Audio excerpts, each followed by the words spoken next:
Halo semuanya, selamat datang kembali di Podcast Anderson, di mana di episode ketiga kali ini kami akan membahas tentang pentingnya bekerja dalam organisasi sebagai murid sekolah.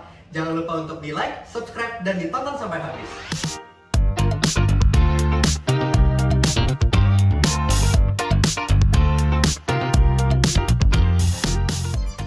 Oke, selamat datang kembali di Anderson Podcast, episode ketiga sekarang. Ada banyak episode kita sebagai tiga sih. Hari ini aku ditemani oleh Kak Sese dari kelas Haitu. Gimana Kak kabarnya? Baik, sehat. Ya, alhamdulillah ya udah. Nah, hari ini kita mau membahas tentang organisasi nih Kak. Pentingnya bekerja dalam organisasi sebagai murid. Nah, dari pengalaman Kakak ini pasti banyak ya. Dan latar belakangnya juga pasti beragam. Boleh diceritakan dulu nggak Kak? Pernah ikut organisasi apa saja dan mereka itu bergerak di bidang apa saja? Paling organisasi yang pertama aku ikutin itu dalam sekolah, itu OSIS pas SMP. Oh, ikut OSIS juga. Pasti dong. Pasti kebanyakan murid pernah Iya. ikut OSIS. Itu aku di bagian lingkungan, divisi lingkungan. Terus pas masuk COVID itu aku ikutnya organisasi di luar sekolah. Aku ikut di Ninth Education yang bekerja di bidang edukasi. Di situ aku sebagai Head of Teachers Division. Terus di Slash Up yang kita ngebahas tentang mental health, itu aku di bagian designing. Dan juga organisasi terakhir aku ikutin itu Talk About Skill. Itu ngomongnya tentang soft skill kita. Itu aku juga di bagian desain.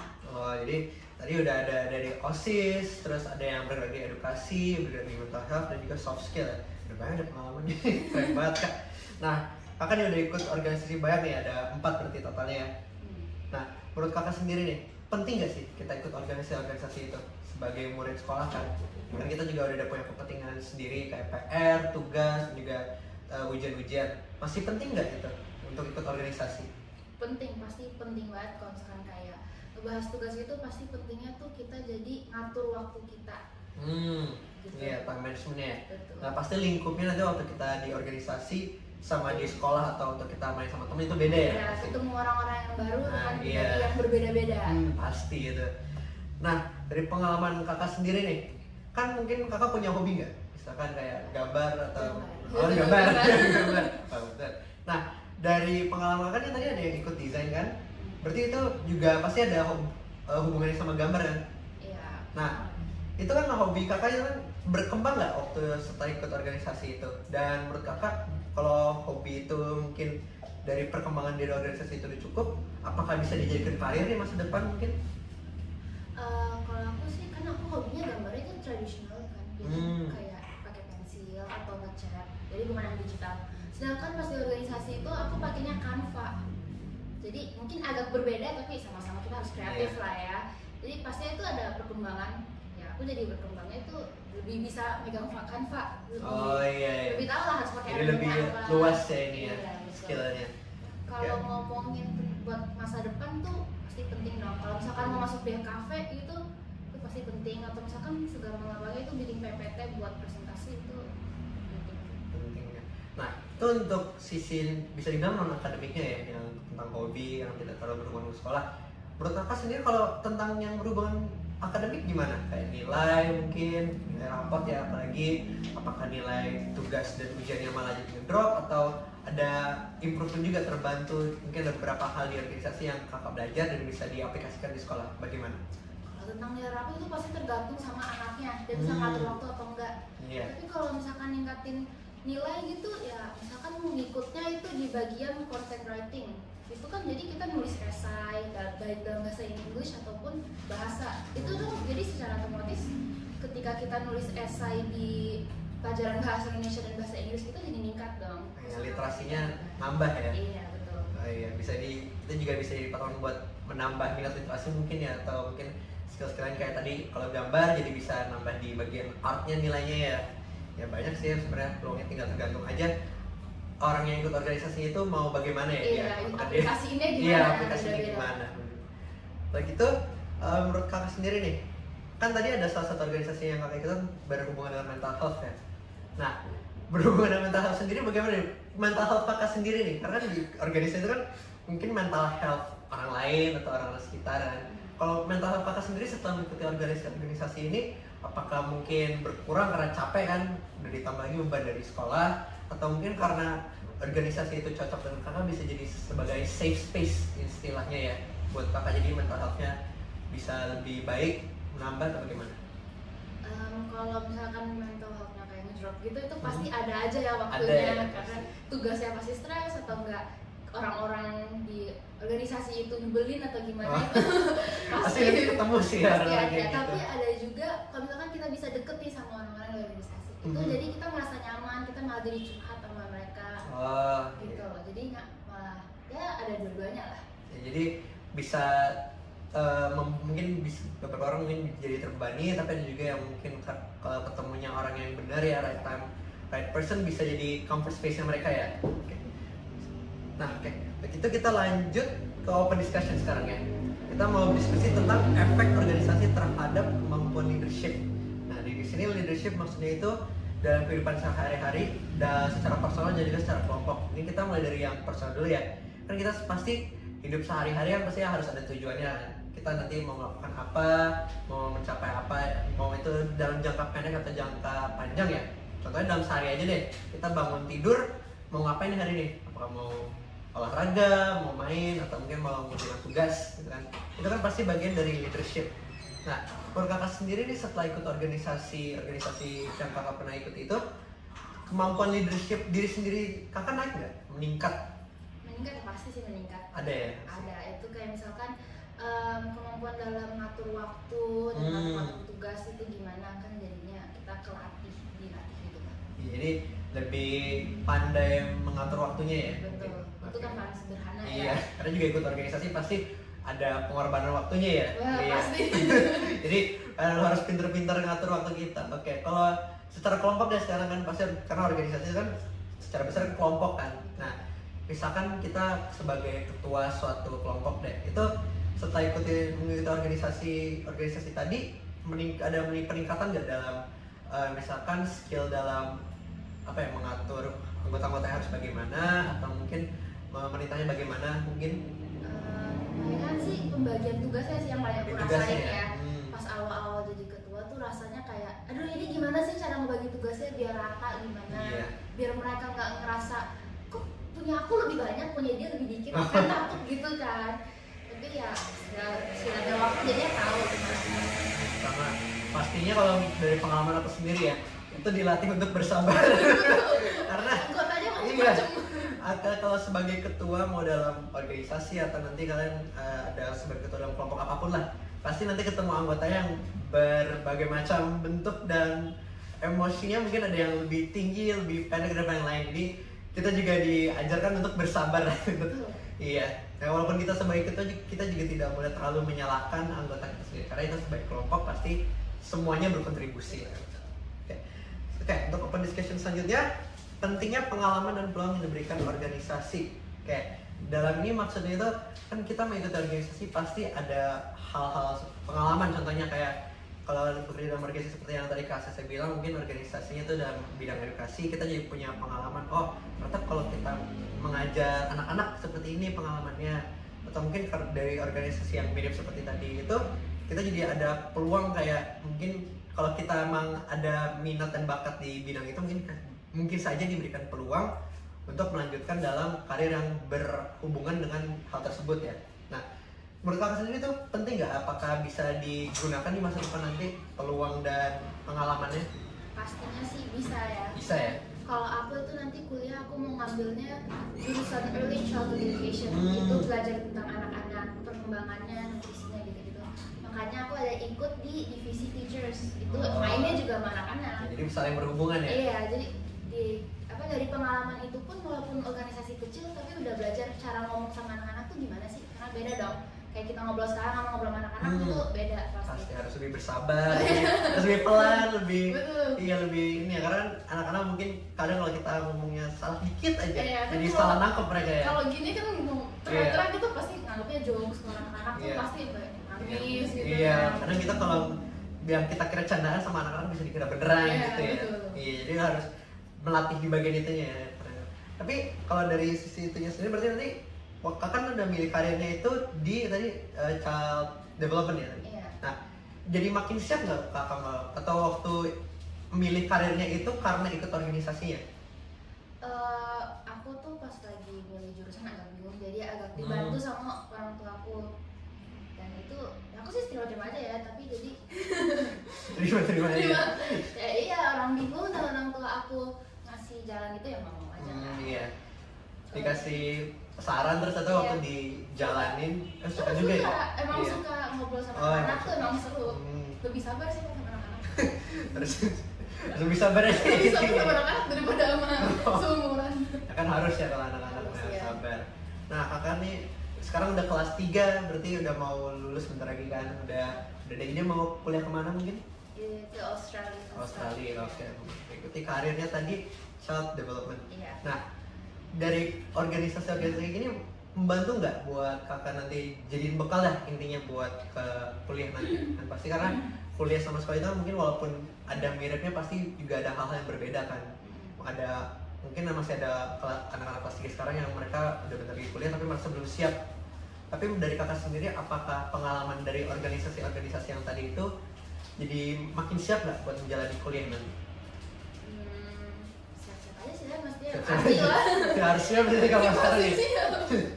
Yang paling bikin siap sih menurut aku itu ketemu orang baru. Karena apalagi kan aku nanti pengennya di luar negeri itu orang-orang yang punya culture-nya beda ya, iya, budaya mereka beda. Adabnya beda juga. Iya, jadi itu paling berasa sih mungkin aku ketemu orang-orang baru itu.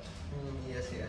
Apalagi nanti kalau kita harus hal-hal yang baru di sana kan yang kita nggak pernah ngalamin di sini kan itu udah terlatih ya dengan ikut organisasi. Betul. Yang awalnya kita masih suka kaget nih kalau ketemu hal-hal yang baru atau melakukan hal yang baru, mungkin setelah ikut organisasi jadi udah terbiasa untuk beradaptasi ya. Betul. Mungkin nggak kerasa tapi pasti ada. Oke.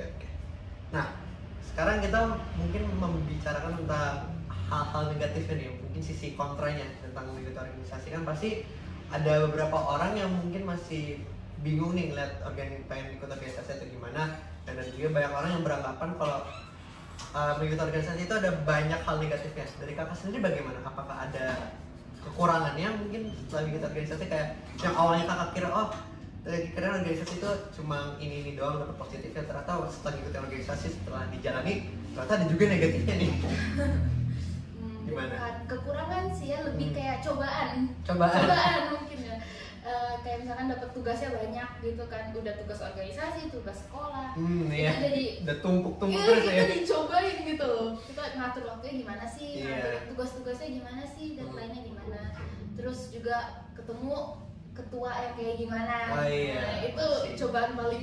Iya, karena kita sebagai anggota tidak bisa memilih ketuanya bagaimana. Iya, betul. Kita harus menerima aja kalau di masa organisasi. Itu emang salah satu cobanya sih, mau ketuanya mungkin ternyata kita ketemu ketua yang dia tipenya itu yang mungkin masih agak bahasanya itu dia kurang siap buat jadi ketua lah ya. Dia masih ada punya tanggung jawab tapi tidak mau dijalani, atau mungkin rasanya itu tanggung jawabnya dia taruh di orang lain yang anggota-anggotanya, padahal anggotanya sendiri itu punya kerjaan yang lain, tapi ketuanya tipenya nggak begitu lah ya dia. Jadi kita harus siap ya ketemu ketua gitu. Tapi pasti juga ada ketua yang baik kok ya. Pasti. Kan organisasi itu banyak macamnya. Iya. Memang kita sebagai anggota yang mau ikut organisasi sih harus siap aja ya. Proses belajar kan. Iya, proses belajar, lagi beradaptasi ya. Oke, nah, apakah ada suatu anggapan tentang organisasi nggak yang mungkin kakak ada dengar dari orang nih, kayak misalkan orang tua ya, tipikalnya kalau mereka yang agak strict, yang agak ketat dengan anaknya itu mungkin mikirnya organisasi itu nggak ada pentingnya, bikin anak saya jadi cuma buang-buang waktu doang, harusnya belajar, harusnya bisa nyari masa depan ini, malah dibuang waktunya di organisasi.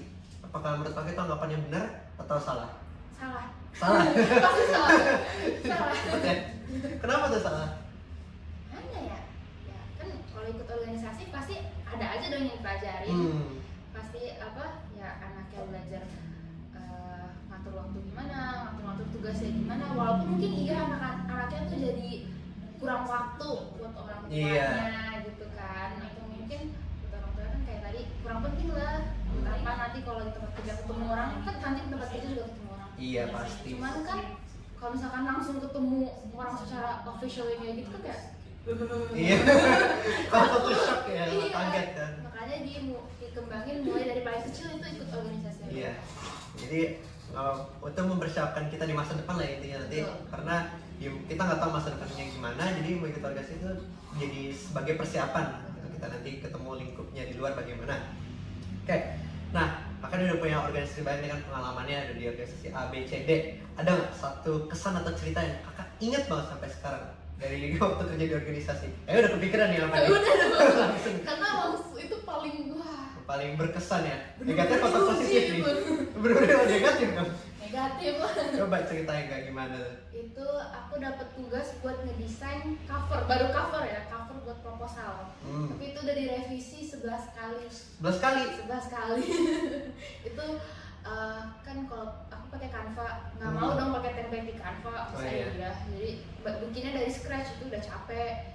Terus tiba-tiba ketuanya ngeliat dia kayak, ini boleh diganti nggak ini?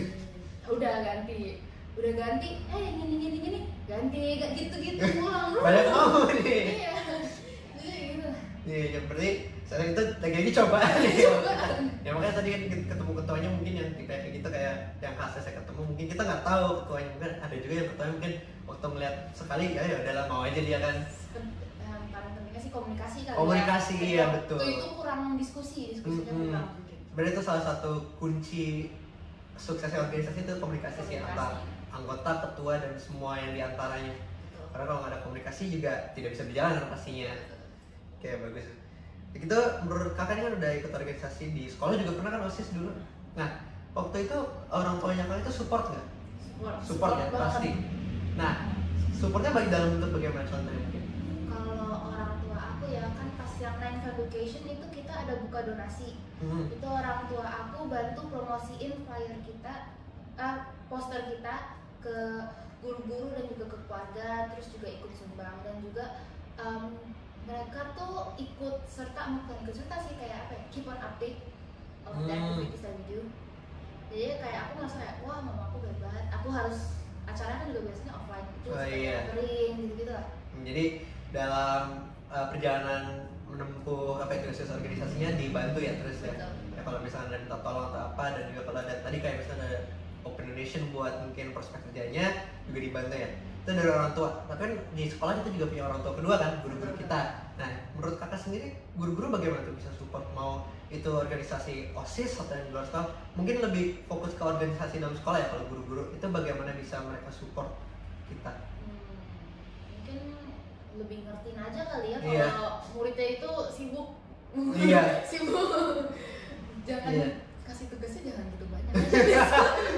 Kalau aku kan OSISnya sekarang ngerasa sih ya kadang memang kalau dikasih tugas di sekolah terus udah gitu ada tugas dari OSIS juga kan, kita mau jalan sesuatu udah gitu ditambah lagi tugas sekolah itu mungkin tersebar. Tapi kalau guru-guru di sekolah sih ya alhamdulillah untungnya baik semua ya, jadi mereka support ya. Jadi apalagi guru wali kelas aku yang Miss Iren itu kalau aku ada ini tentang OSIS lah atau apa pasti suka tanya, karena aku juga kalau minta tolong Missnya kayak waktu itu kalau nggak salah ada tentang betul di podcast juga nih, waktu itu ada masalah apa kayak Missnya, aku juga nanya ke Miss, misalnya Miss Goldie, Miss Tika itu dibantu pokoknya, karena emang itu juga organisasi sekolah kan, mungkin mereka mikir juga itu juga agar sekolahnya bisa lebih apa ya, berkembang organisasi dalam sekolahnya itu.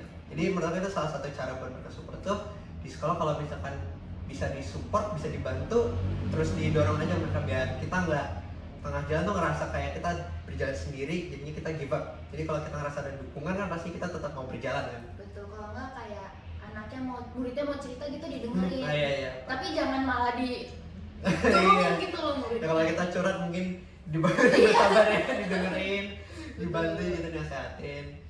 Oke, begitu kita udah selesai nih podcastnya hari ini Kak. Makasih udah datang. Mungkin ada kasih saran buat mungkin ada murid-murid sana yang masih bimbang mau ikut organisasi atau enggak, dan mereka masih bingung nih apa ya, kira-kira aku mau ikut organisasi apa, atau sebenarnya apakah bisa ikut organisasi itu ada perkembangan nggak, ada saran nggak untuk mereka?